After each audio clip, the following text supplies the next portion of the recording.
All right, we are now live. Welcome to the show, everyone. I'm going to say something outrageous, all right? The Democratic Socialists of America are correct. American workers do deserve better.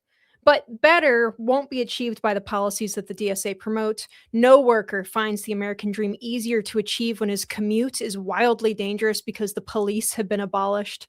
The very meaning of the American worker would dissolve in a totally borderless society, and it certainly won't help wages. The DSA platform identifies a real problem, but their solutions would be no less than catastrophic, just as they have been everywhere else that they've been tried. But not everything in the news is doom and gloom. Even something people are rightfully quite skeptical about, which is AI data center development, comes with a substantial upside that we should take advantage of. It's spurring on energy infrastructure investment for the grid and the energy sector at large, not just for the centers themselves. And for Unhinged, a Canadian woman attacks a girl for wearing MAGA sweatpants and is promptly arrested by ICE. All of this and more on episode 545 of the In the Tank podcast.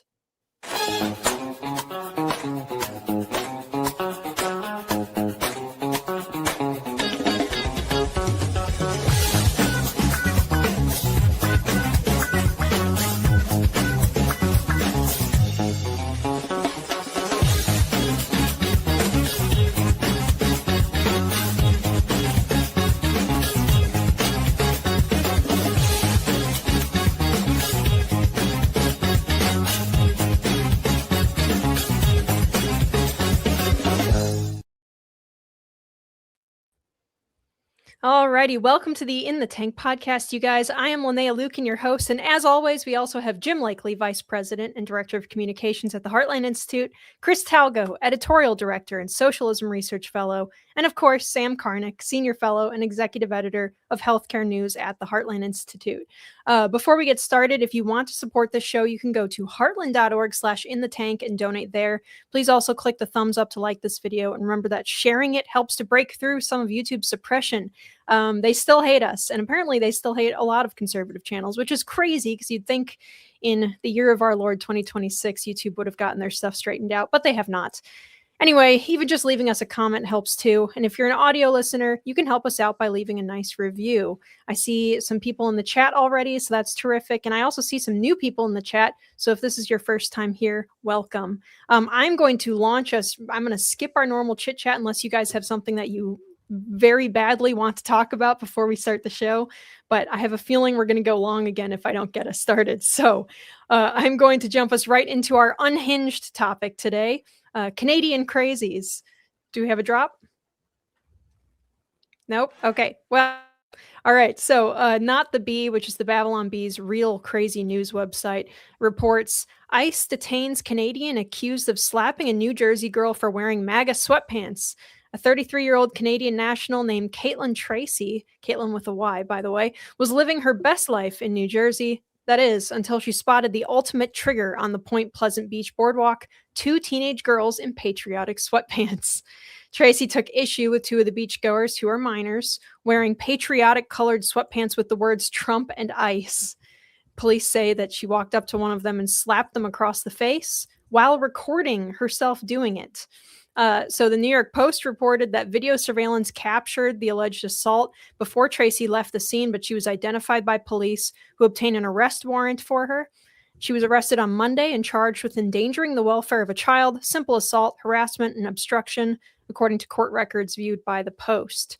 She had been living in Asbury Park with her husband after she entered the U.S. with a passport in 2024. Matthew Gironi, who identified himself as her husband, claimed that his wife was then detained by ICE and brought to Delaney Hall Immigration Detention Center in Newark on Monday. So we have a video actually of Mr. Snakebites here freaking out. She's in Ocean County Jail right now, and I can't get a hold of her. She keeps trying to call me, but they won't let me put money on her card. The kiosk in the Toms River jail is broken, and all the numbers and stuff they gave me wasn't right or wouldn't allow me to put money on her card.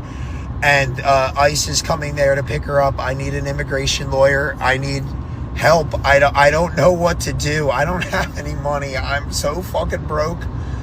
But I gotta figure something out. I gotta save her. I need help. I need you to figure out. I don't know. This just happened. I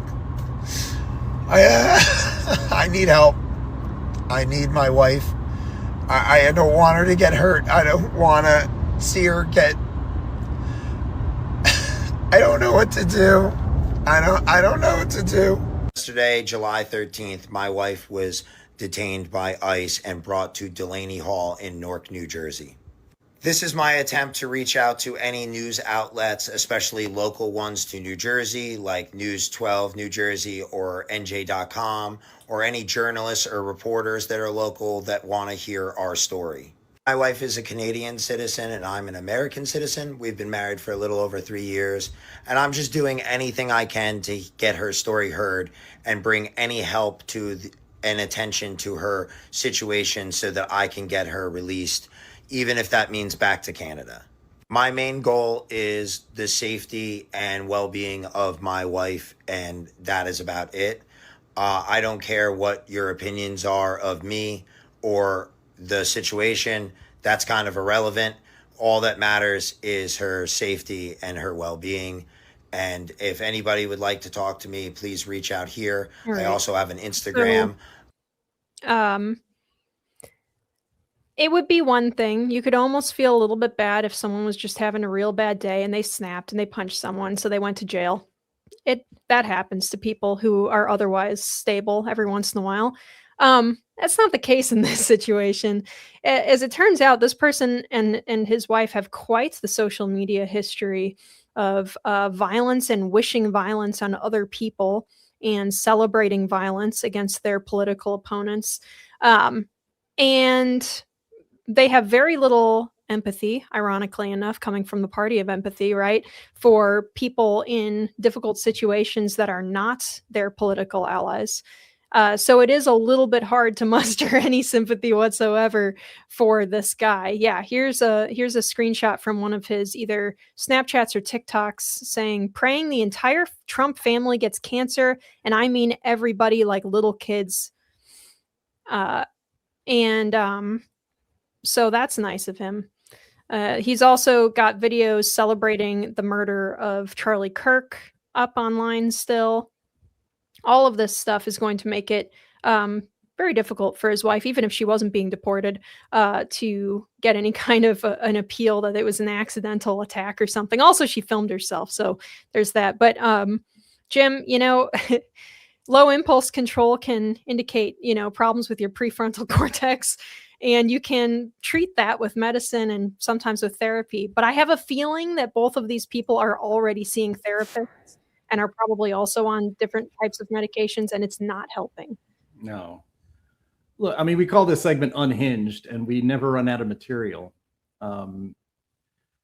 Because, look, this woman is in jail because of her own actions. She's in danger of being deported because of her own inaction, I suppose, in getting legal. She's married to an American citizen. She just entered on a passport, presumably a visitor visa. And if you're a Canadian citizen and you marry an American, it is very easy to get to become a legal resident of the United States. She's chosen not to do that. So now she's in jail because she smacked a minor. She struck a minor in the face at least once because she was wearing clothing that pushed a political message that she disagreed with. And she did that because, again, this is called Unhinged, because Democrats have normalized and, in fact, lionized violence against people whose only crime is having politics that you don't share. Boy, that escalated quickly. It always escalates quickly with these people. I love how the husband, who we're supposed to have sympathy for, when I found the video today of him celebrating the murder of Charlie Kirk, it's so disgusting. I didn't want to play it on our podcast. It's disgusting. It's inhuman. It's vile. It's awful. But I almost laughed because at the point where he says he's worried about the safety and well-being of his wife in custody of ICE, I suppose. What does he think is going to happen to her? Is this like Game of Thrones? She's going to be thrown into a dark dungeon somewhere and then starved and beaten? That's not what ICE does. These people believe things that just aren't true, and it helps make them crazy and unhinged. And I'll just finish by saying this. The left, and we'll get into this by going over the horrifying platform of the Democratic Socialists of America, but the left say they hate monopolies. Well, they have a monopoly on political violence in this country. It's always from the left. It's always from one side. We don't see, gangs of MAGA hat wearing people storming DSA meetings or protests and beating people up. It doesn't happen. The one prominent incident where it did happen, because I know you guys are gonna mention it, maybe in the comments underneath this video, Charlottesville. We've since learned, of course, that Charlottesville was at least partially an inside job created by the Southern Poverty Law Center. So this political violence, we've talked about it on this podcast a lot. It's dangerous. It's obviously unjust. There is no reason for this woman to have smacked a teenage girl in the head because she's wearing either patriotic clothing or a pro-Trump or pro-ICE clothing. She's getting what she deserves. And frankly, she needs to be made an example of, this Canadian woman. She needs to be... But I pity the fool. That's right. I don't pity her, though. She needs to be charged to the maximum extent of the law. And then, yeah, guess what? Deported. See you later. Yeah, I don't know if you guys had commentary on this, Sam. It looks like you unmuted your mic. Yes, I did. Obviously, Jim has articulated very well the situation. I just would point out that this is another case that shows how badly government does everything, because the government has imposed since the 1960s a real monopoly on force, meaning it used to be that the people were the repository of order, and the government would take that and defend that effort. So if somebody punched you in the face and you punched them back and you knocked them out, that was their tough luck. And the police would basically say, okay, move along, nothing to see here. That may sound rather crass and cruel, but it's not. It's the exact opposite. In the Wild West, they called it the Wild West, but it really wasn't. It was an extremely peaceful place. The reason being, if you messed with somebody, they had a gun called the old equalizer. And I'm not advocating that people do violence to one another. But what I am advocating is that we recognize that when the government takes over and creates an absolute monopoly on physical force or any kind of force, they do a bad job of it. And things get worse and worse and worse. This woman, even though she's from Canada and presumably ignorant of the customs of the United States of America, apparently they don't get American TV shows or anything there. She's probably never seen The Sopranos or Justified or anything like that. But even a person who is largely ignorant of American customs would know, if America were doing things right, they would know that you don't slap somebody and expect to get away with it, and that would be the end of it. She would find a way to tolerate the fact that somebody disagrees with her on immigration policy. And that's where we have lost our way. And the government has absolutely made this happen, and especially state governments, which have rule over police powers, such as people doing, people getting in fights and the like. So this is just another incredible failure of government. Just put it on the list and let's move on. I just have one really quick comment to chime in here with, I just think it reminds me a lot of the Covington High School situation from years ago, Yeah. where a bunch of grown adults are picking and bullying kids. I mean, what the heck is going on here? So it's Yeah. just unbelievable. I mean, it's like you're a grown up. Why are you trying to bully a teenager? I mean, Yeah, geez. I'm fairly confident that someone like that almost certainly like hits her boyfriend and stuff like that, and so she's used to reacting that kind of way to things she doesn't like. And I'm making assumptions here, which I don't know for sure. I don't know, but that's the feeling, the vibe, as the kids say, that I get from that. We have a couple of good comments from our viewers here. Darren Loki makes the point: why doesn't he move back to Canada with her? It's a socialist utopia, right? Free healthcare, free euthanasia. I have no comments on that second point, but pretty much everyone in the comments are like, why don't they just both go to Canada? Isn't Canada what they want the United States to be more like? We can send him. Wheelman says we can send him to Canada via airmail. That's nice. we'll send him for free. Who knows? Maybe you can go around punching people in Canada. Who knows? But sending by airmail, does that mean by catapult? Trebuchet. Yeah, no, we'll send him trebuchet into Quebec. Yeah, absolutely.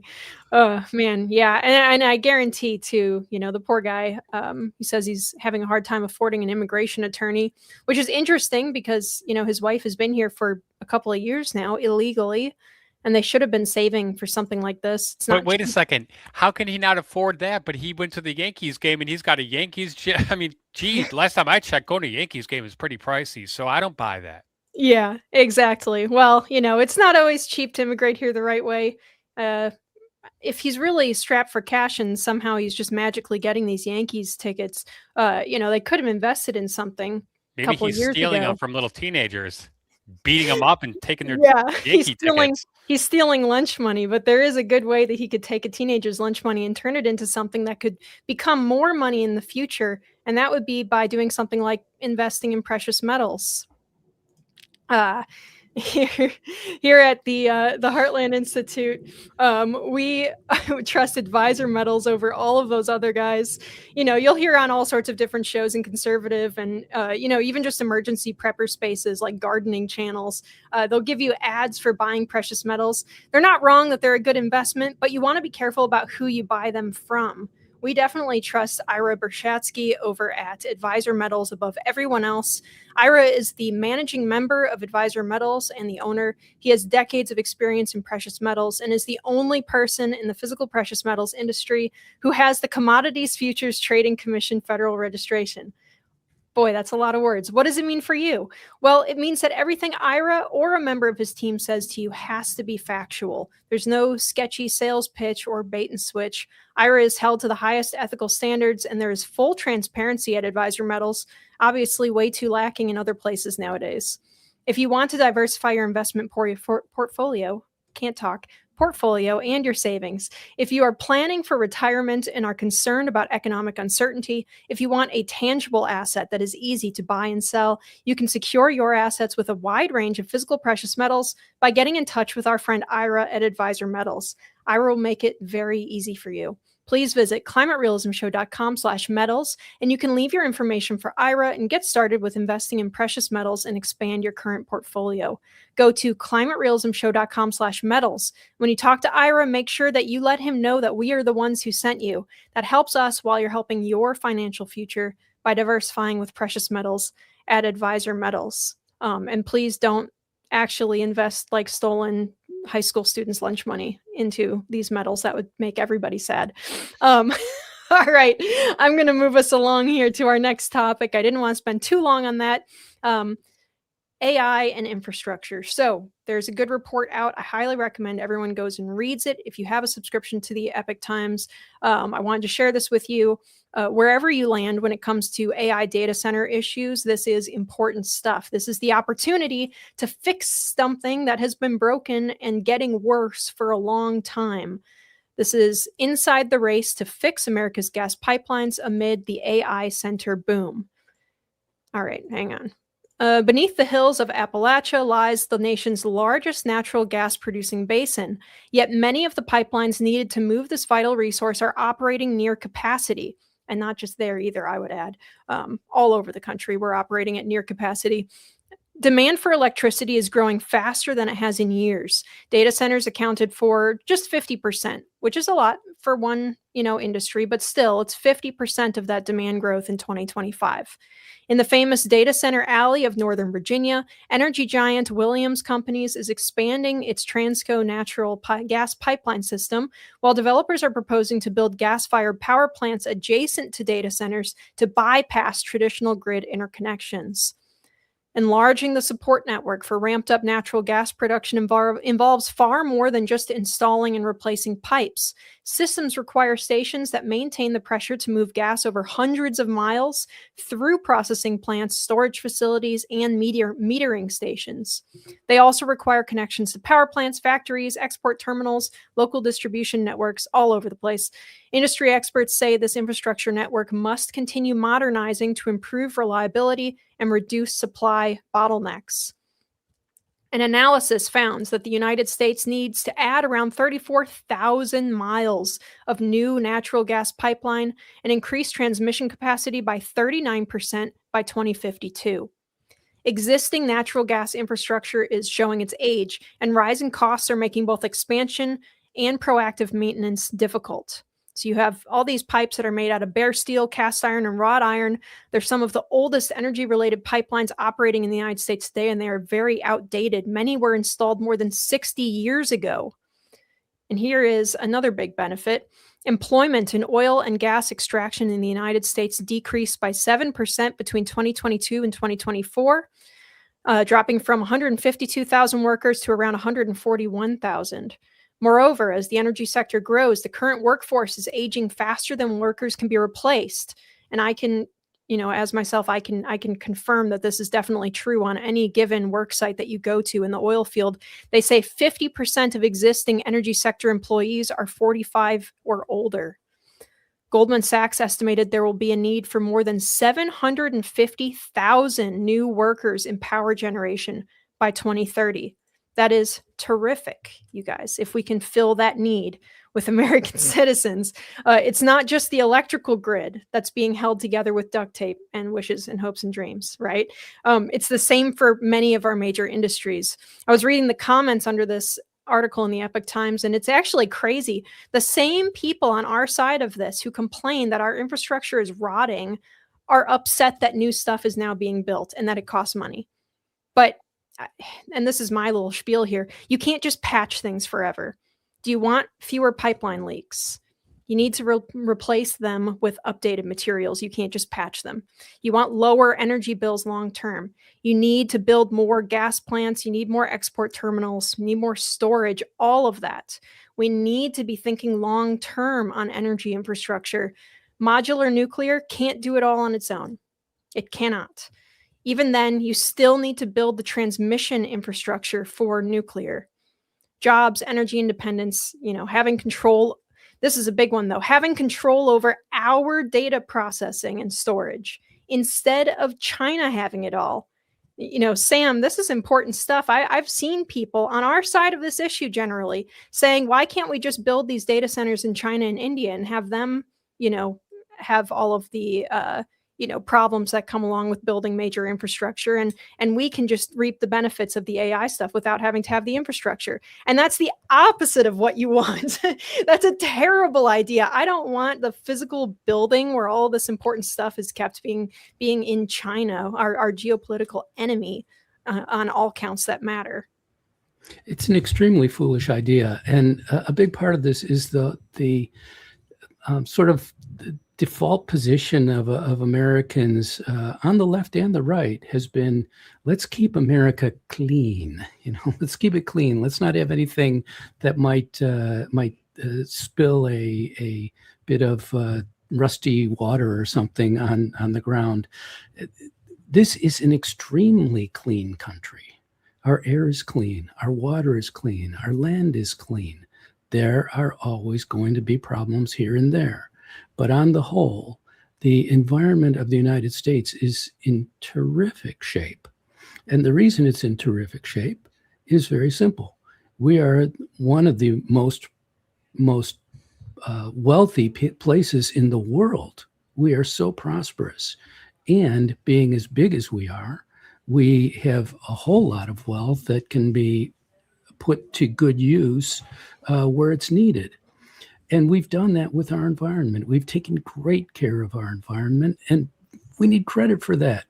So this whole mentality that somehow if you extract oil from the ground, or you extract natural gas and transport it across state lines or something, that you are about to destroy the environment, is absolutely wrong and in fact absurd. And so that's the real, I think, mentality behind this, is the notion that everything should be as soon as I get out of my neighborhood, there should be mountains and beautiful forests and the like, and that is the case. America is absolutely so much beautiful wilderness land. It's incredible. Compare it to Europe, for example. And so this is a very, very clean place. We've done a wonderful job, and we will continue to do a wonderful job and do a better and better job if we continue to increase prosperity in this country. That's how you do it. So, and I would also I'd like to understand, Linnea, what is the sort of the entry level that it takes to get one of these jobs in this industry? Because it seems to me we have a real problem where young people, I think that it's a dual problem. One is that they have been sort of trained up to think, well, unless I'm an influencer or I'm on what do you call it, MS Now, my life is not worth anything. And if I'm actually sort of building things and serving people and getting paid for that's just awful. It's just a waste of a life.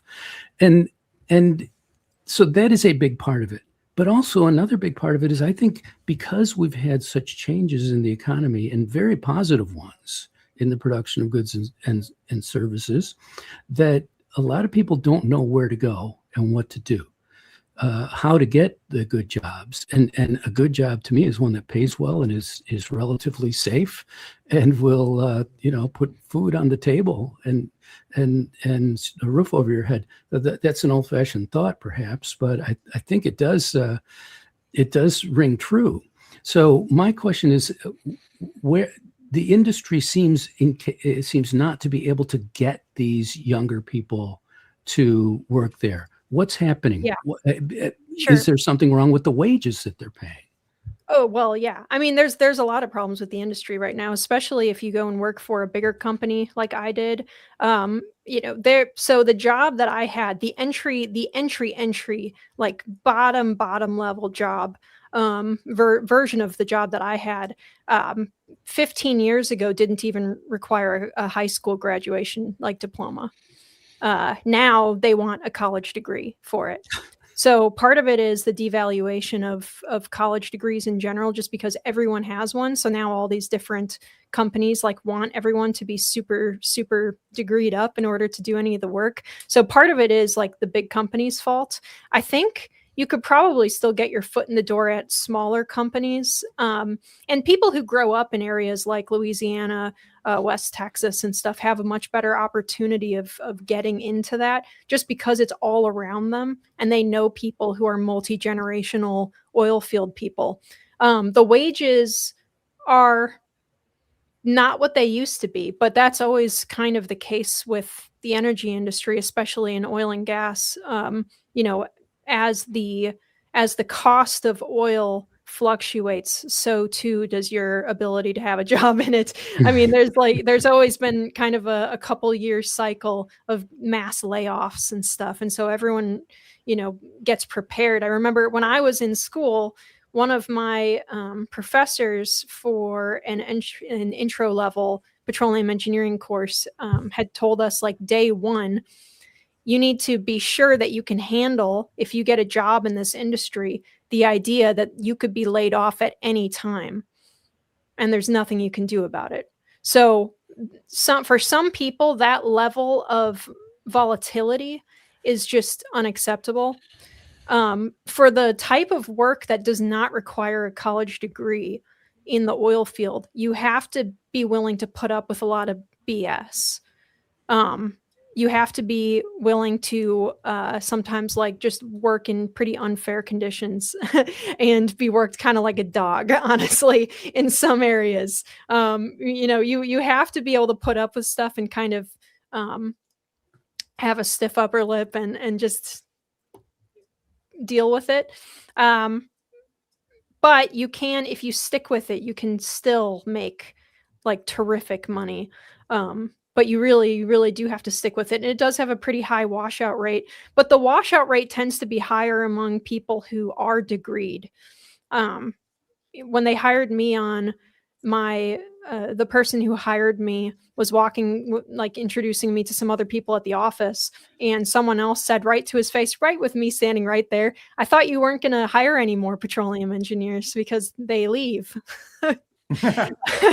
and and so it was, and that's true. Petroleum engineers do leave. Obviously, they look for something else. They use those lower jobs, the way that those, not lower as in like less dignity, but lower end jobs as in they don't have as high a barrier to entry in the first place. In terms of credentials, you use them as like. Can I jump in for a second with a question? Question.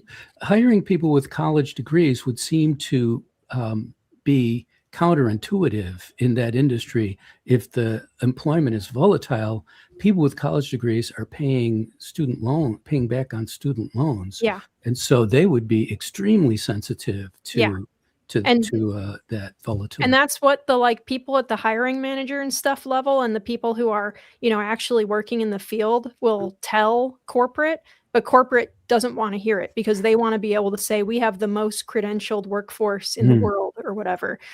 This comment from Semper Invictus over on Rumble says some employers want college degrees and pay $18 to $20 an hour. They're delusional. And that's true in the oil field as well. Like they'll start you at the kind of pay that they would give someone without a GED as a college graduate. And it's a weird position that we're in. But yeah, and then there's a real quick question I want to address by Darren and Loki, who says, is there a cheaper alternative to make the pipes out of space age polymers? It's not so much that the steel and iron and stuff is cheap. It's just that it like dissolves. it rots away. It rusts away over time and it gets leaks and stuff. And so what they use now to replace it is high density polyethylene, HDPE or whatever it's called. So that, and it works and it's good and it lasts longer. So, and it's not it doesn't corrode or react with the gas too. That's a big one.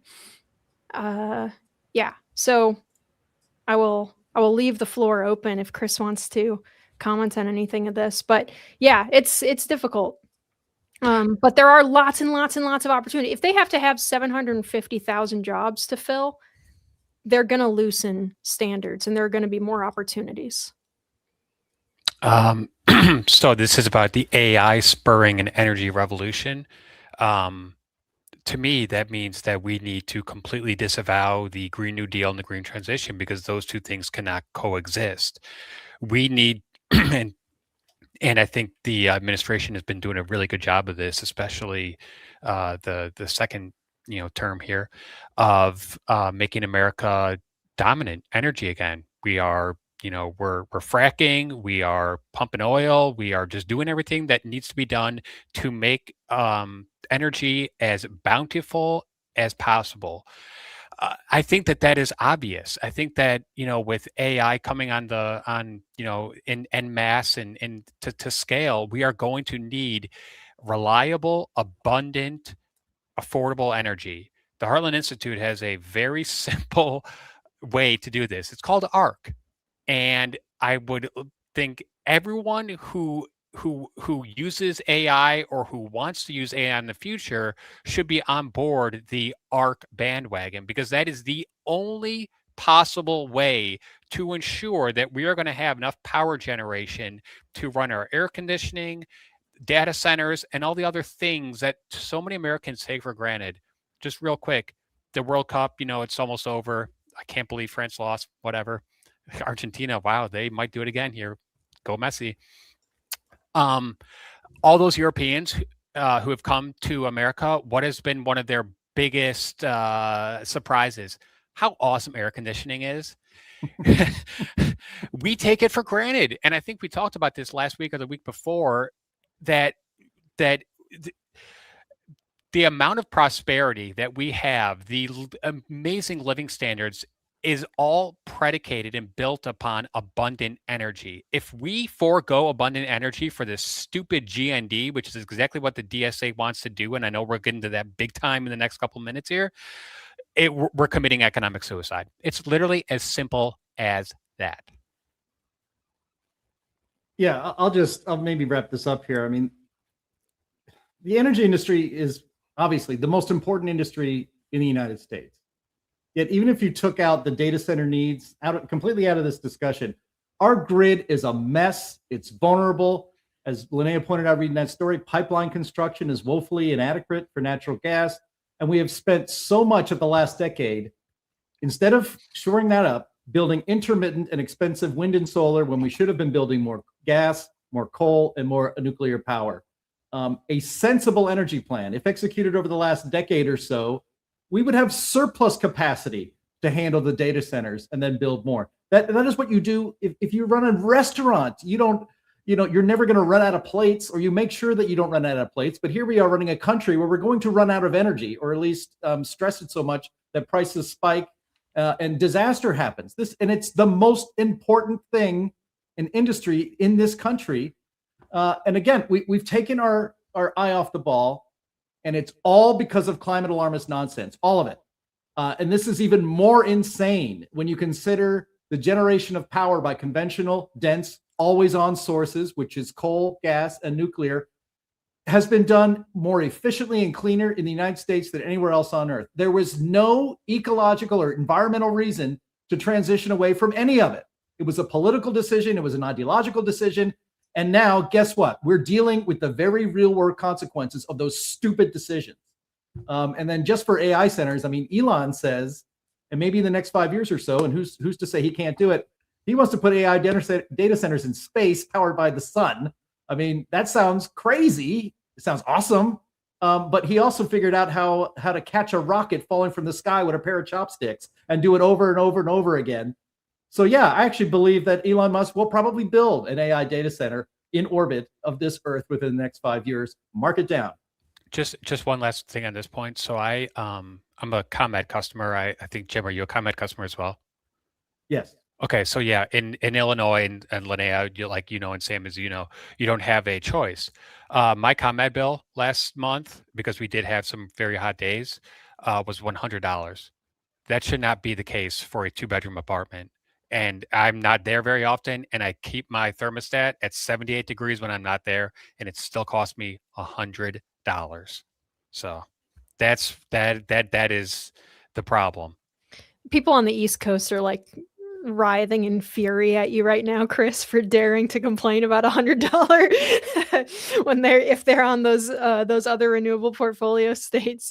But yeah, no, I feel worse for them. I feel even worse for them. But I do remember when I was in South Carolina and in Evanston, I had a studio apartment.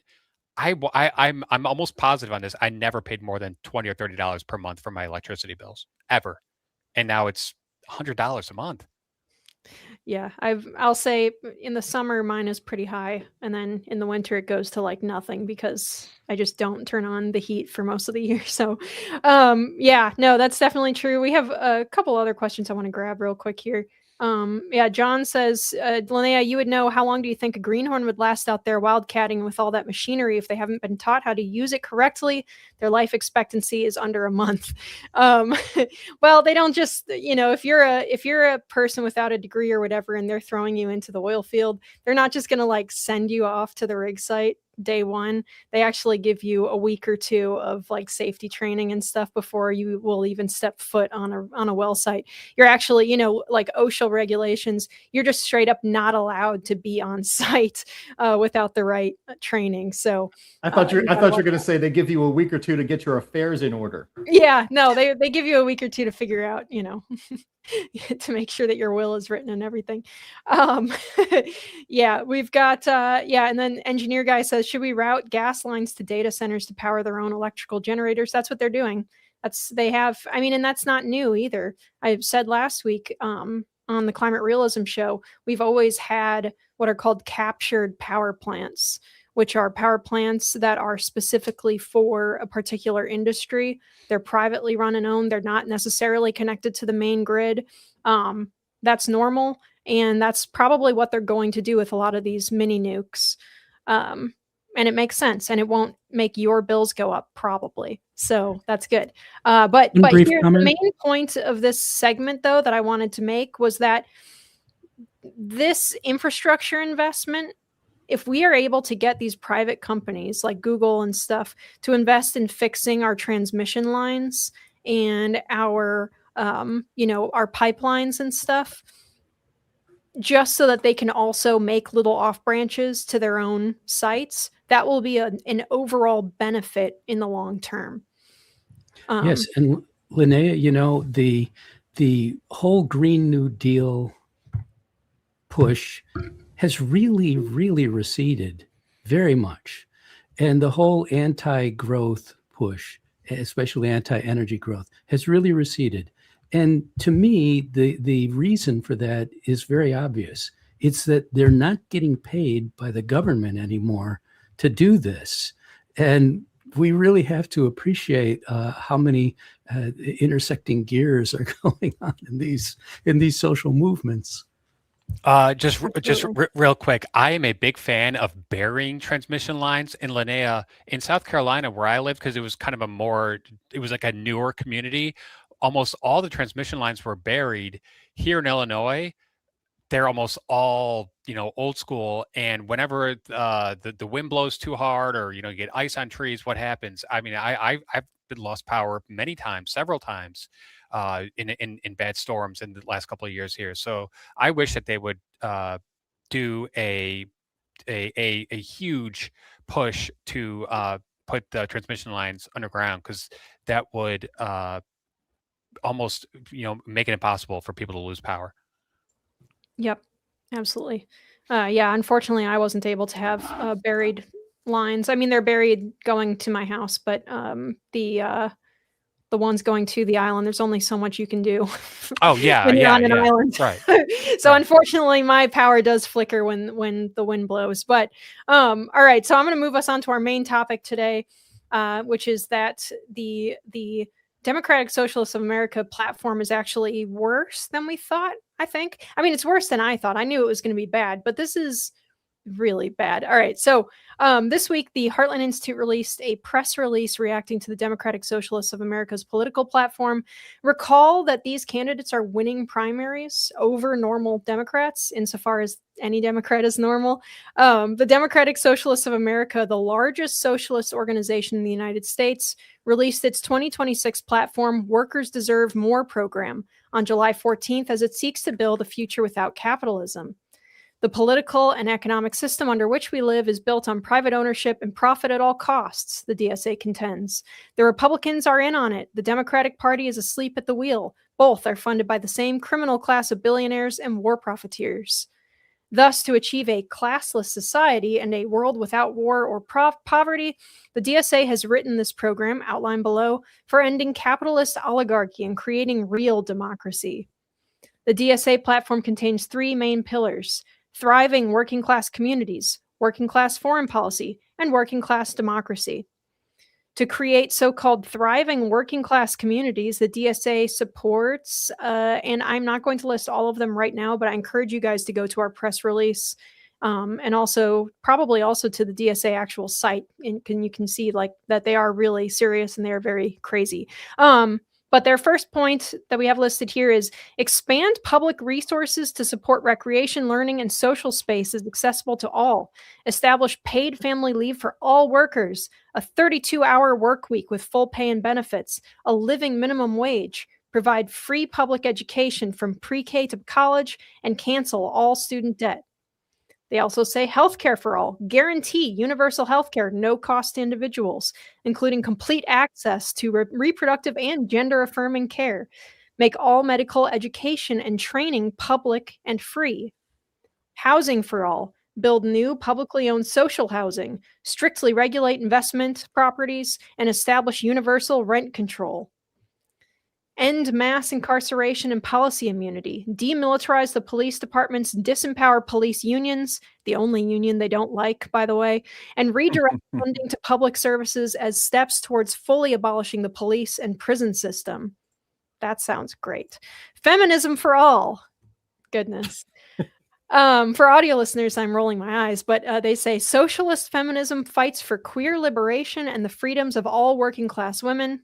Their next pillar is the Green New Deal, which is self-explanatory. Skipping most of their foreign affairs stuff, although I do note that they demand that we abolish ICE and also end ICE detention and deportations and punish federal agents' brutality, legalize migration, grant amnesty for all immigrants regardless of status, provide a path to citizenship, and end all visa caps and quotas. So basically open borders. And to enact a working class democracy, they advocate for democracy for all, extend full voting rights to all permanent U.S. residents, restore the right to vote for incarcerated people and people with criminal convictions, establish statehood for Washington, D.C., recognize the right to self-determination for all U.S. territories and colonies, expand and protect voting rights, and end voter suppression.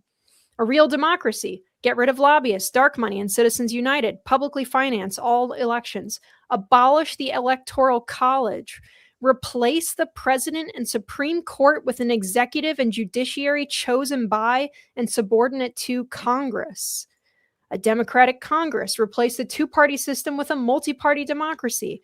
Expand the House of Representatives. Implement proportional representation and ranked choice voting in all elections, and abolish the Senate. An economic democracy, which is something that Gavin Newsom recently went on the campaign trail to advocate for. They describe this as establishing public ownership of the largest companies and essential industries to ensure democratic control and accountability to the people, enact aggressive wealth taxes. And democracy at work, protect, expand, enforce the rights of all workers to join, form, strike with unions, regardless of industry. All right, so as Chris wrote in this release, the DSA is correct that American workers deserve more. But this would be a catastrophe.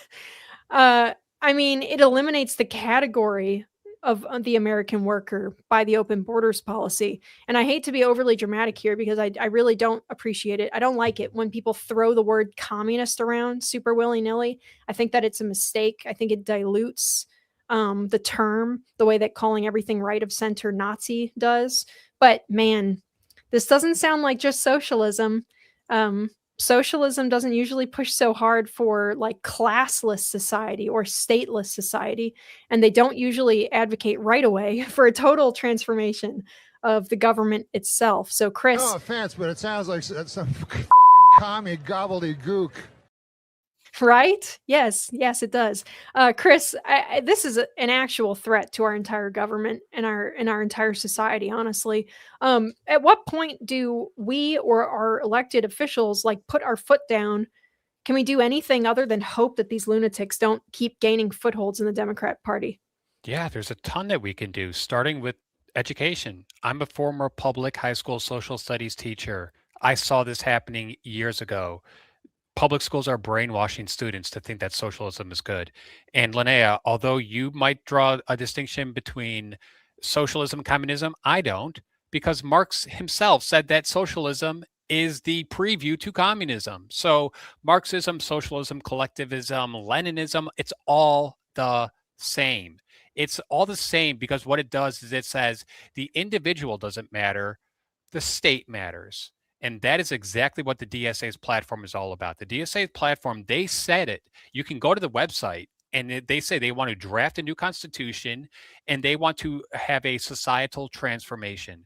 What they want to do is they want to transform the United States from a workers' paradise, which it is and always has been, although it's not perfect. Okay. It would destroy economic mobilization. It would increase inflation like you've never seen before. It would ruin any opportunity for the working class to achieve the American dream.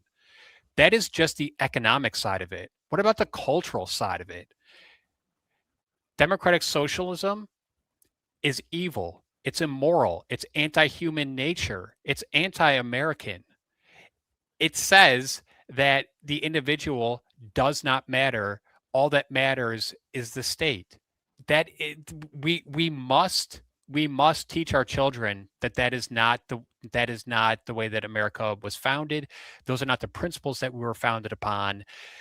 Those are the principles that lead to envy and all the sick, twisted, sordid crap that the Democratic Socialists are trying to push on this country. I think we got to reject it. And I think that it's going to be very incumbent upon parents, because in our polling, it's not just the teachers, it's the parents who are also pushing this crap on their kids. So I think that we have a big job to do. I think that the first thing that we got to do is make sure that we teach kids that socialism is evil and that capitalism is moral, and that the American experiment has benefited workers far more than any other communist socialist regime in the history of the world. That's what we got to do. Yeah, we have a We have a big, video, tall task video- on our hands. a video clip that we can play here that's titled 3 Loons at the DSA. If we can pull that one up real quick. Something that we committed to at convention, having our endorsed candidates supporting the program. It's a requirement now. And so that'll be incorporated into our endorsement process. It sounds so radical, like abolish the Senate, abolish the Supreme Court, like et cetera, but it's not. Like those are the things that need to happen. So whenever people are like, oh my God, they want to get rid of the president, I was like, well, I don't know what we would call it in the future. We could call it the head honcho of whatever, like it's like we might not have a president. These people are morons and amateurs, and that's I was watching I'm sorry guys, I don't want to dominate this, but I was watching so much coverage of this, and so many of the pundits were saying, wow, the DSA, they're actually usually pretty on top of their political gamesmanship. This thing fell really flat. That was universally mocked and ridiculed. So I think that the rollout itself was pretty terrible, pretty awful and lousy. However, we can't dismiss it and focus on, oh, these are a bunch of crazy lunatics, because they're winning political office. They run New York City. They are gonna run LA probably. They run Seattle. This is I think I don't remember where I said this. Maybe it was last week, but this is the battle that we're going to have to fight for the next 30 to 40 years. Yeah. And that's an important point, Chris, not to underestimate these people. I saw there were a lot of comments under that particular video when it was posted on X of people saying, oh, these people are, just a bunch of silly little white women. They're not going to know, they don't know what they're doing, blah, blah, blah. And it's, the women who are on these videos are almost certainly not the ones who are in charge of more than just like community organizing level stuff. I think the DSA's makeup, I looked it up earlier today. I'm not sure if the numbers I saw were accurate or not, but it was something like it's 65% male or something. So the idea that the DSA is this like women's organization that's, fumbling their way through it is just like not true. They are a threat. Obviously, they have Mom Donnie in office. They've won a lot of, like, a shocking number of primaries. And my big question is, where are the Democrats? where are the normal, like I said at the top of this thing, where are the normal Democrats? Are they in favor? Is your average everyday Democrat, is like Nancy Pelosi, in favor of abolishing the Senate? Well, Chuck Schumer was, I'm sorry, this is a little juvenile, but I'm just going to say it anyways. I don't care. Chuck Schumer was on the Senate floor yesterday, and he got caught farting. So That's what Chuck Schumer's doing these days. You can look it up. It's That's the smartest thing he said this week. I know. So that's what Chuck Schumer is up to these days. He's farting in Congress while the Democratic Socialists are taking over his party, I guess. The Democrat Socialists, I think, are doing us a favor by making it very clear what the American left wants. And it's what they've wanted all along.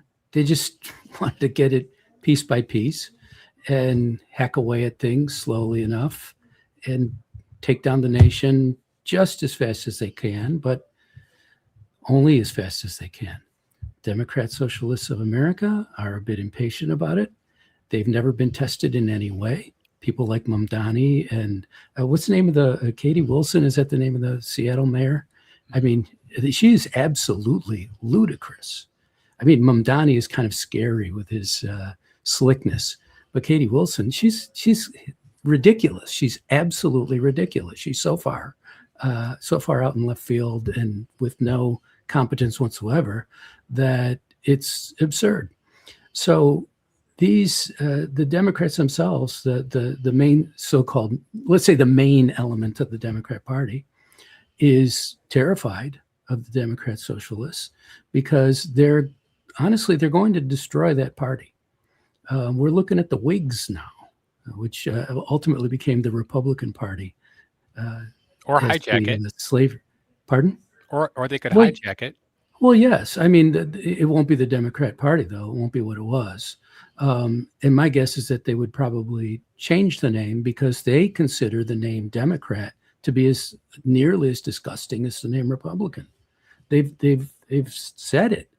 So I think that what they've done, though, is clarify things. They put it right down on paper. Here's what we're going to do. We're going to get rid of the Senate. But it's like nobody, that really came out of left field. Nobody was talking about, yes, the Senate is such a big problem for the United States. You know, it's like these are just absolutely absurd. They hate the Senate, though, because the Senate does at least, it cools the craziness of the House. You know, the teacup saucer. You know, metaphor there. I think you're on the right track. Yeah, there. and they just don't want. Senate. They hate the Senate for the same. They hate the Senate for the same reason they hate the executive branch and they hate the judicial branch, is because they exercise power that is not in the legislature, that is not in the. They want no checks and balances, no separation of powers. Right. They want That's centralized exactly right. power like never before. Exactly. Yeah. So the point is, though, that they've made everything very clear how radical this is, how insane it is, and I'm sure there are going to be a lot of people, male and female alike, who say, yes, this is exactly what we need. But I don't think there's going to be anywhere near as many as a lot of people seem to fear. This is the absolute destruction of the Democrat Party. It will, if it goes this far and they keep the name, then it will simply deteriorate to nothing and be replaced by something else, some sort of pseudo-centrist party. There is no center, people. There is no center. There's individualism, which is the belief in individual rights, versus collectivism. And you call it socialism, you can call it communism, you can call it whatever you want. But the premise is that your rights come from the government. And the government has a right to decide, the people, all the people around you have a right to decide what you get, what you can do, what your rights are. So this is collectivism on steroids.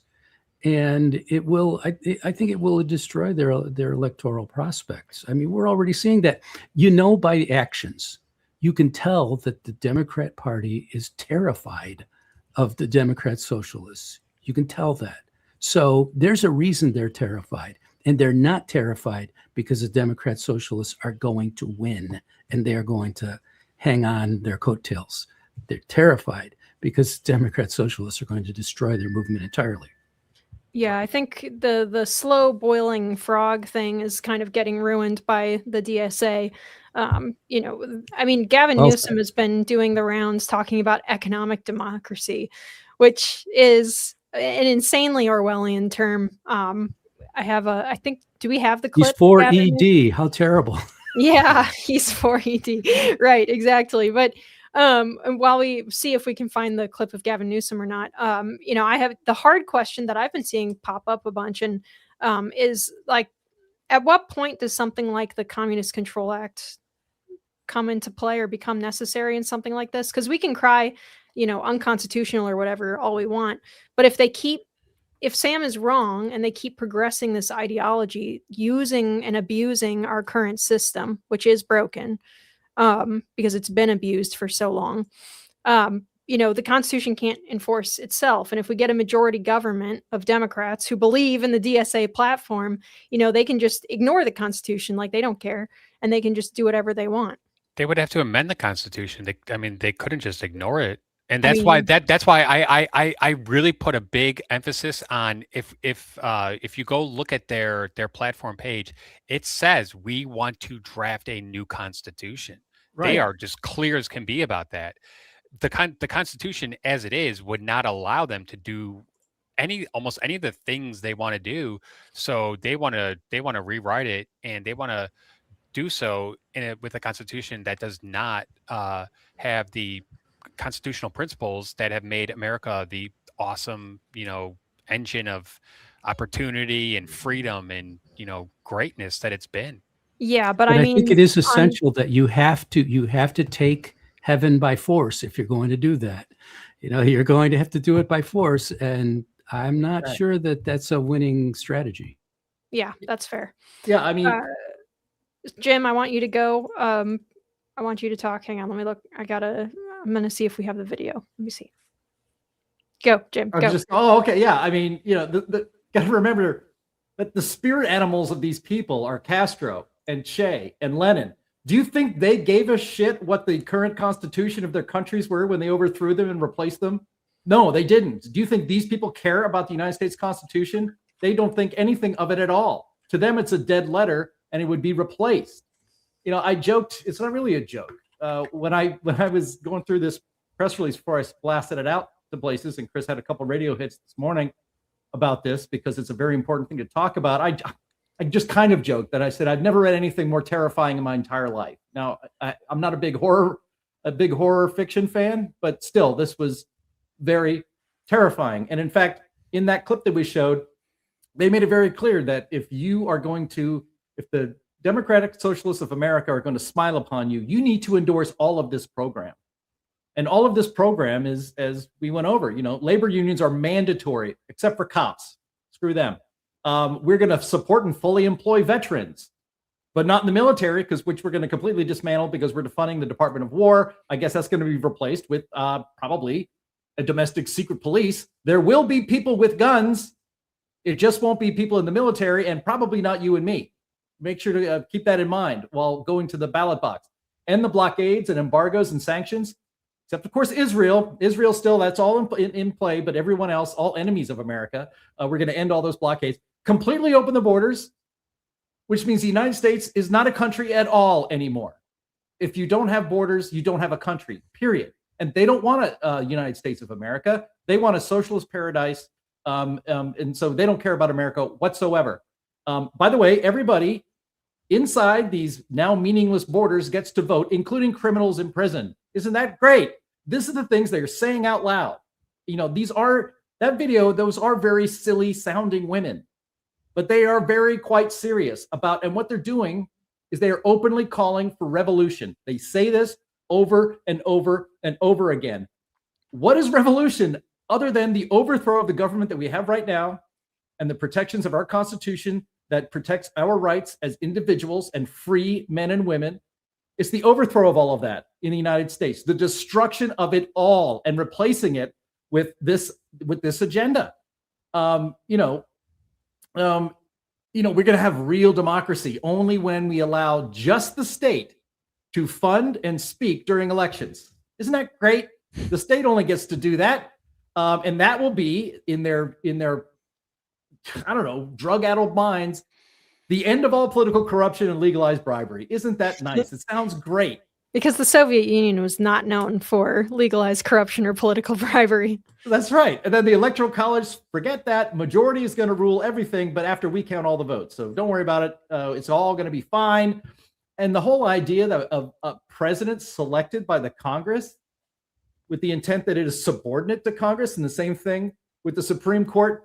Goodbye, separation of powers. What they're describing there is not actually a Congress, but a Soviet Duma, which is what the USSR had for 70 years in its existence. And again, how do you think they're going to be able to carry out all these radical ideas? By ignoring the Constitution, by destroying all the rights that we have protected in that Constitution, and ultimately that comes at the point of a gun. I think it was Ayn Rand who said, communism is tyranny at the point of a gun, and socialism is tyranny brought to you by the vote.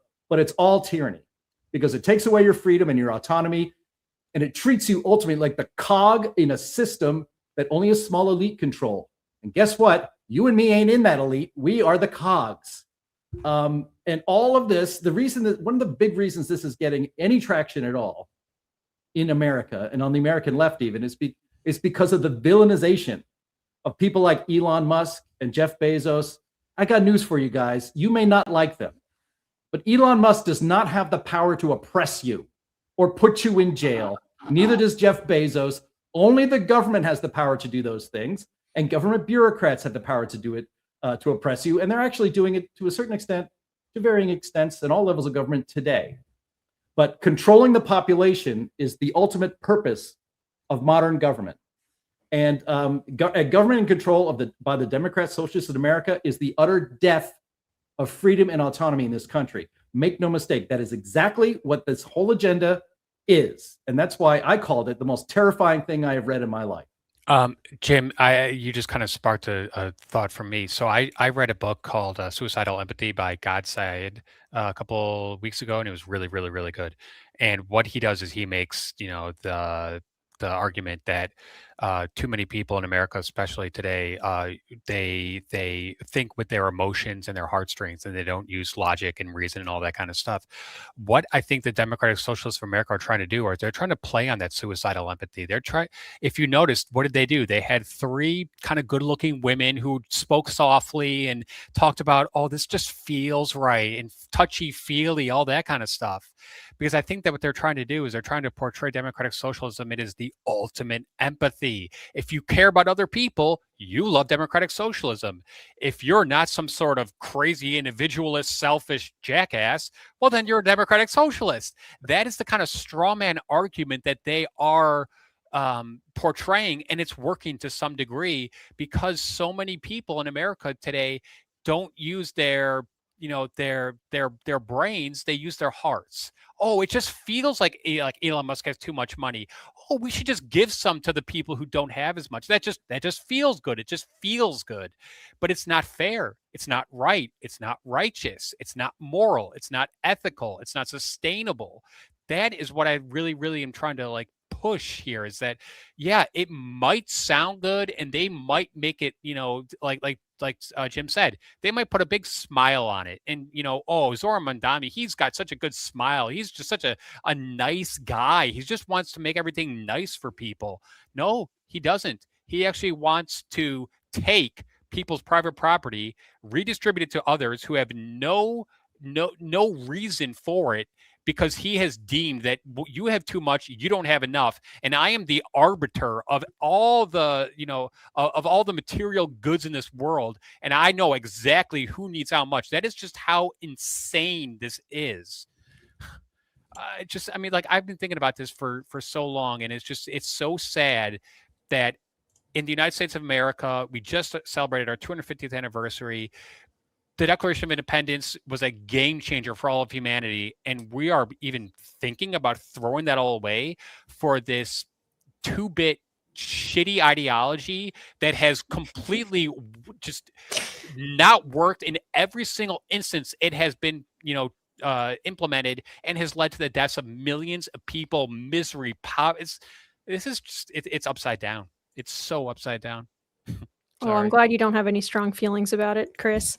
Yeah, no, but you're totally right. And you're right too, that the Emotional arguments work. That's something that conservatives miss a lot. We kind of tend to turn our noses up at it, but I don't think it is something to turn your nose up at. I think some people just are more compelled, by the heart than by like cold logic, and that's okay. But that means that we need to be able to adapt our arguments to that sensibility as well as making the logical argument. That is a very profound point. And Charles Krauthammer, who I, just he was one of my mentors, heroes. He said, and Charles Krauthammer was a very smart person.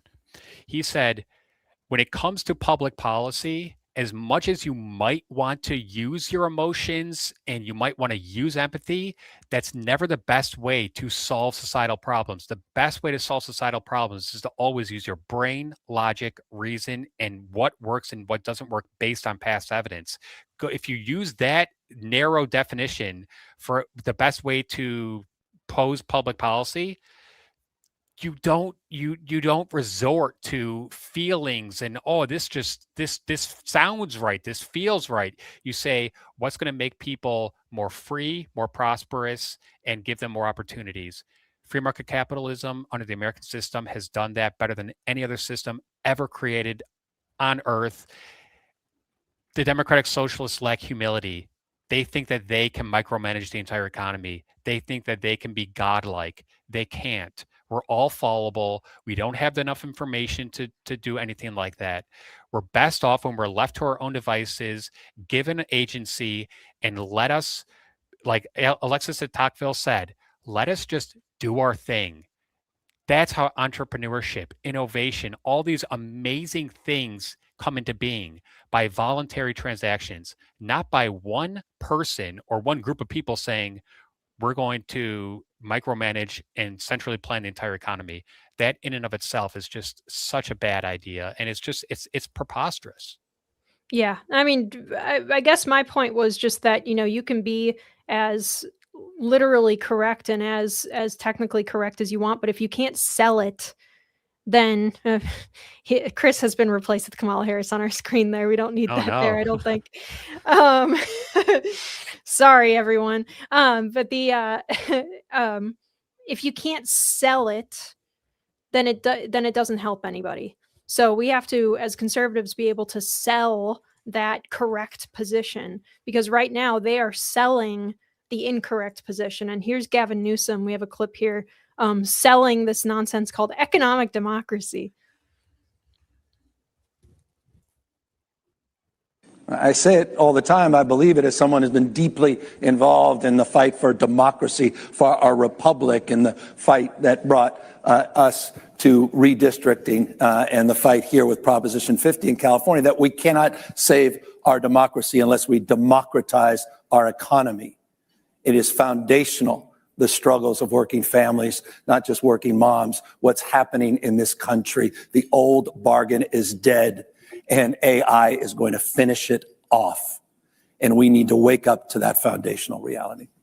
Okay, that's enough for there. But there was this article in the Federalist, which I strongly remind people that they should go and read. It's called "Democrats Turn to Economic Democracy," and you already know what they mean. I'm not going to read as much as I had originally planned to, because we're running out of time a little bit here. But basically, if a chill doesn't run up your spine at the term economic, we need to democratize our economy, then that is you are not paying enough attention. So I'm just going to real quick here. So the term economic democracy has been bouncing around for a long time, extensively defined and discussed by academics. Rather than being made unilaterally by private actors, important decisions about production are the results of broad deliberation processes among the workers and potentially other constituencies, also known as stakeholders. All models of ED as conceived here appear incompatible with capitalism. And so they have some links that I also recommend you guys go read. He says that the page explains that under the magic unicorn conditions of true economic democracy, it is not the owners of capital or the anonymous forces of the market, but democratic voices of all citizens that control the economy. But we already do control the economy. It's called purchasing power. They'll say, or For economic Democrats, though, they say we vote to make houses free, for example. Owners don't get to decide anymore how their resources are used, which means that ownership ceases to exist. Those are some of the sneaky ways that they're trying to get this stuff pushed here, you guys. So don't hear the term like we're going to democratize the economy and think that that's like a nice, fluffy, friendly thing. That means like, oh, well, now I will have control over my own economic conditions. That's not what it means. It means all your neighbors get to choose your economic conditions. Yeah, Robert not fans Reich, of that. Robert Reich, who's quoted there, has major Napoleon complex. He's about 3 feet tall, and he wants to. He once again, it's like I can't stand people like that because they lack all humility. Short people? No, short people with tiny brains who think that they want that, who think that they have the knowledge to chart the course of the economy for a $18 trillion, like mega wealth nation. It's so absurd because these people have failed every single time they put in positions of power. And what's their next thing? I need more power. We need more power, more power. So no. Gavin Newsom, you've ruined California with your socialist, dream. So why in the world would we ever want to put you in charge of the country? Because we don't want the country to look like California. I know this is the case for Sam too, probably, and also Linnea and actually Chris and most of our audience. Whenever I hear Democrats talking about democracy this, democracy that, and we live in a democracy, we have to protect our democracy. We don't live in a democracy on purpose. Our founding fathers, and we'll talk about them a little bit later at the end of this thing, it drives me absolutely insane. It's one of my triggers. We live in a constitutional republic, and the Constitution is there to protect our individual rights. We do not live in a democracy in which 50% of the votes plus one decides all policy, or even, and all that stuff. We don't. But they use that word because it sounds and feels so good to people who don't, or are kind of ignorant about these things. Economic democracy is basically just redistribution of wealth. That's the message they're trying to get across. That obviously, if we had true economic democracy, Elon Musk and Larry Fink and George Soros and Jeff Bezos wouldn't have all this money. In a democracy, things are shared. I mean, that's really the message they're getting. They don't know that, the textbook definition of economic democracy Elon Musk used in the past. They don't even like Elon Musk, and Elon Musk does profit sharing with his employees, and they still don't like him. Yeah, right. He has democratized a little bit the profits that he gets from that. Like the famous a guy signed up as a plumber, I think it was, at SpaceX, and got a janitor, got stock options, and now he's a millionaire, in 10 years. That's really great.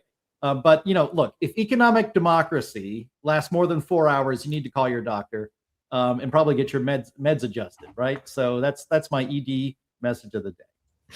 Thank you very much, Jim. I'm going to transition us here onto our final topic of the day, which we are continuing our USA at 250 segment here. So this week in 1776, the Declaration of Independence is being published and spread all throughout the colonies. The British are mustering to invade New York, but I want to take us away from the coast there, all the way in the wild, wild west, beyond the far blue mountains, into the place that will be known as Kentucky. There is a hero of the American frontier who, by the time I was in school, was barely taught anymore. Barely mentioned outside of a brief cartoon or something in elementary school of a guy in a coonskin cap. And that's a real shame because Daniel Boone is part of the American mythos. He is one of our greatest folk heroes, and he was a real person who was an adventurer and a frontiersman who people should be able to look up to today. On July 14th of 1776, his 14-year-old daughter, Jemima, and her friends, 15-year-old Elizabeth and 13-year-old Frances, were goofing off in a canoe on the Kentucky River, and they drifted outside of the area of general safety established by a new settlement their families had created called Boonesboro. While the girls were goofing off, they were snatched up by a war party of Shawnee and Cherokee Indians led by an Indian named Hanging Maw, which is like the coolest name I've ever heard, who would eventually be the chief of the Overhill Cherokee, and they were taken north. Daniel Boone and others in their camp heard the girls screaming, and when they went to investigate, found them gone and the canoe empty on the shoreline. And because Daniel Boone was, among some of his friends, one of the best trackers in the country in terms of the settlers, he knew immediately what had happened from the sign that was left on the riverbank. So this version of the account is written in a book called Blood and Treasure, which I strongly recommend people to go check out. 3 of the cabin builders joined Boone's pursuit, bringing his party to 8.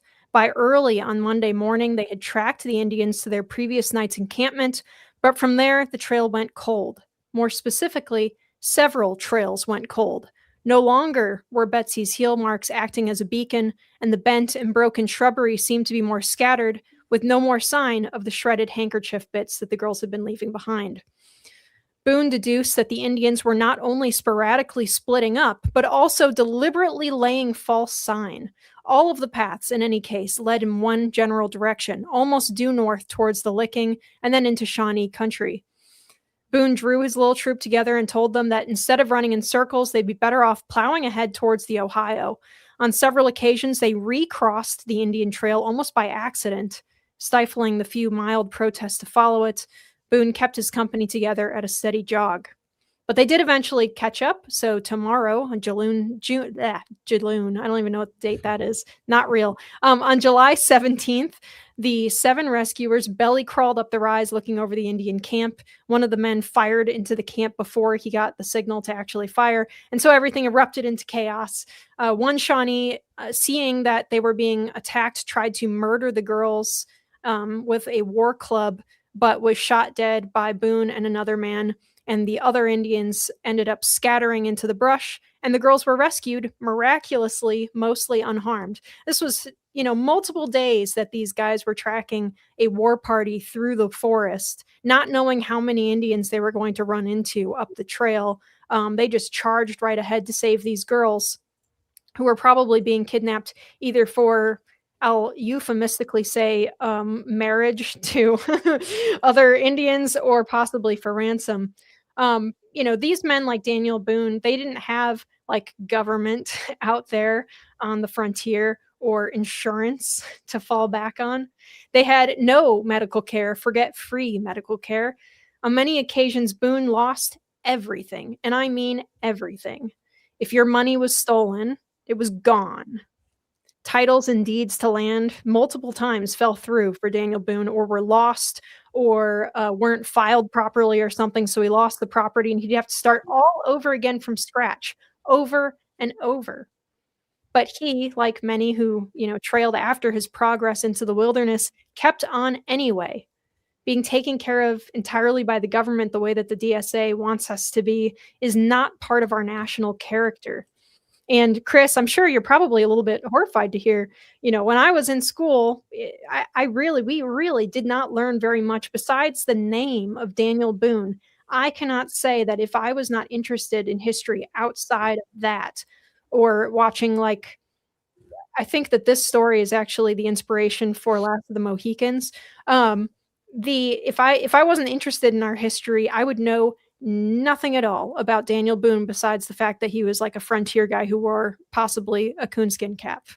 Sadly, when I was teaching in South Carolina, I know for a fact that Daniel Boone was not mentioned one time in the entire social studies standards. So technically, because I was a U.S. history teacher and I had to teach to the test, I didn't really mention him. I think I might have mentioned him in passing, but yeah, I mean, Daniel Boone, he's a legend. He's an American legend. I mean, geez, can you imagine the courage, the tenacity, the perseverance, the incredible hardships that he must have faced, and he just kept going. I look up to people like Daniel Boone. I look up to those people who went in the rugged, wilderness and just made do. Those are the people that really did create the United States. I think that he should be celebrated as a hero, and unfortunately, he's not. One thing I found interesting during the previous segment was Gavin Newsom, in his little statement there, he kept using the word fight. We fight. We're fighting for this. We fought for that. And he doesn't look like a guy who's been in a lot of fights, if you ask me. And it's kind of weird because he was mimicking a big moment in recent American history where a man was shot on stage, was wrestled to the ground by his own allies, the Secret Service, and then as soon as he was allowed to stand up, raised his fist and yelled, "Fight, fight, fight," to the audience. Now that's tough. That's toughness there. Sitting in I can't remember what kind of chair it was, but it looked pretty comfortable. Sitting in the comfy chair and saying, "We fight for this and we're going to fight for that." It doesn't convince. There are real serious men in our history and women who were incredibly heroic. The pioneer woman is an American character that we really need to restore. You talking about Renee Drummond? Just kidding. Yes, the pioneer woman was. She's a baker, I think, or something. Right. The pioneer woman is such a great American character and so represents this country.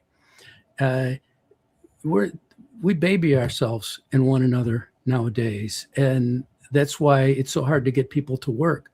It's because we say, well, we don't want to make somebody work.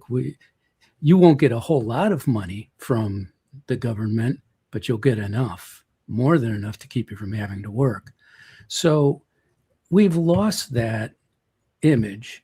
And I think that this story is such a great story because you're right. It's almost certainly did inspire Fenimore Cooper's fantastic book, Last of the Mohicans.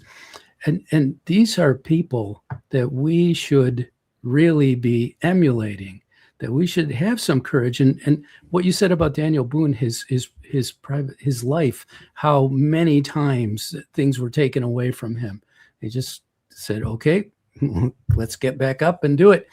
Go back to the beginning of this program today, where you had a guy whose wife was taken to jail because she earned it, as far as we know, and he's crying on social media about it. It's like, if you're a man, then go freaking storm the freaking place, So don't be a big baby. And we have lost that. And when the people who claim to represent us, the Gavin Newsoms of the world, use these big words, fight, fight, fight, but they've clearly never been challenged in any way. And when they do get challenged, they back off always. It's sad. And it's great to see these stories. And yes, let's get these out to the children. I would ask everyone who's listening to this program to play this segment for some child you know.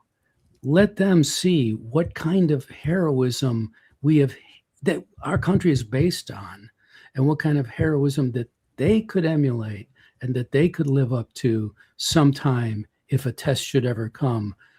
We hope it doesn't. But if it ever does, I want them emulating Daniel Boone and not the whiny baby on social media. Yeah. Look, there's a reason they don't teach the story of Daniel Boone in school anymore, and it's on purpose. And it's because because the story of Daniel Boone is a story of American exceptionalism. There was no other country on earth at the time that was expanding its civilization across an entire massive continent. Only that was really only happening in this country, in America. And frankly, the story of Daniel Boone, in truth, is really not all that extraordinary. I mean, there's always some myth and truth put in there, but many men and families went through the same things, had to show the same courage and determination to expand our civilization from 13 colonies on the East Coast to become a continental nation and eventually a global power. So we know Daniel Boone's name, but he really is a stand-in for all of us, of all the people that expanded and did that, right?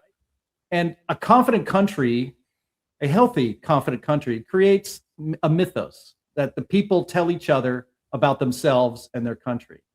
And that's why it's important that the story of Daniel Boone should be told. But it's not told in schools anymore. What stories about America do they tell in modern public schools? They tell a story of a country of slavery and racism and exploitation and empire and sexism. That is also all on purpose, because a nation confident in itself, because it is proud and knowledgeable about its past, cannot be easily conquered from either within or without. But a country that is continually, it becomes unconfident, and the people become easily molded if they are constantly fed, those things existed in our time, but that does not define who Americans are and what America is. But to the modern left that controls our public schools, it is. And they do that on purpose so that we can be, frankly, conquered from within. All right, that's right, Jim. All right, so that is all that we have for you guys today. Unfortunately, thank you everyone for your attention to these matters. We are live every week on Thursdays at noon Central on Rumble, Twitter, YouTube, Facebook, all over the place. Jim, what have you got for the audience today? Well, I don't have anything for you today, but tomorrow I got something for you. It's called the Climate Realism Show. It's right here on this very same channel. It's going to be a lot to talk about, so hope to see you again, same time, noon Eastern on Friday. Sam? Thank you. stkarnick.substack.com. Go, go, go. All right, Chris? Heartland.org. We got a lot of good content up there, so please go check it out. Absolutely. For audio listeners, please rate us well on whatever service you're using and leave a nice review. We really appreciate it.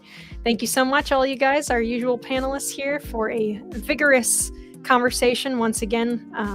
And I guess we will see you all again next week. All right, bye.